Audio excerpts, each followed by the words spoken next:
Interior Cabinet Secretary Professor Kindiki is on day 2 of his Rift tours on matters security, and today he is in Baringo County, I'm told in Arabal, Baringo South constituency, where Melita Ole Tenges is accompanying the Interior Cabinet Secretary. Melita, yesterday in Turkana, matters security were largely spoken about, and today I am reliably informed that education and how it has been affected by insecurity is one of the major concerns by the Interior CS. Tell us more, Melita.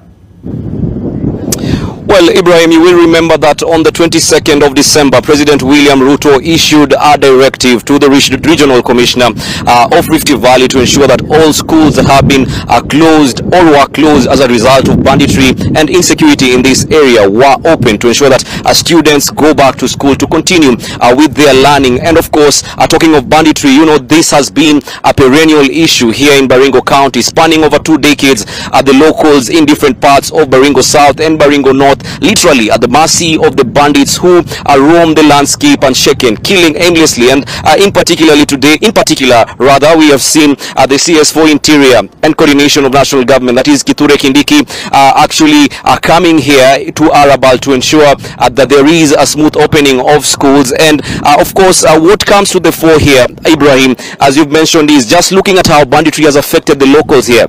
And of course, this mainly is the issue of displacement, because when bandits actually kill people, then they actually cause tension and insecurity, and people are forced to move away from their homes. I can tell you from what I've seen that this place, there are so many houses, but it just looks deserted, and some residents have even taken refuge here in this school in Arabal. And this goes to show you the kind of insecurity that is here. And of course, so many schools, Ibrahim, have been closed here in Baringo South and Baringo North, and this just goes to show you the kind of insecurity and the kind of fear people live in here, Ibrahim.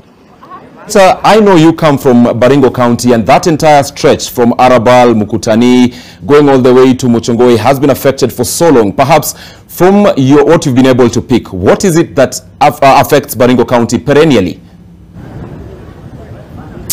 Well, Ibrahim, what actually comes to the fore, as I've mentioned there, is that, you know, when these people are actually displaced, what they come back to look for is solutions. And even what the CS4 Interior is doing here is trying to find a lasting solution. But the locals claim that there hasn't been a lasting solution. So many cabinet secretaries have been here, right here on this soil, to try and actually solve this matter. But they claim they have not seen something that is actually very tangible. But the CS Interior, Kindiki, says there is a new force, something that is said that there's something cooking behind the curtains, and as to how the government is going to handle this matter going forward. So we are going to listen from him just to gather the kind of action the government is going to take place. Of course, yesterday in Turkana, he ordered immediate hiring of 100 National Police Service, and of course, as well as arming them to ensure that they actually preserve security in that area. So we are waiting for the directive that he will give today. But of course, as I've mentioned, some of the schools remain closed, but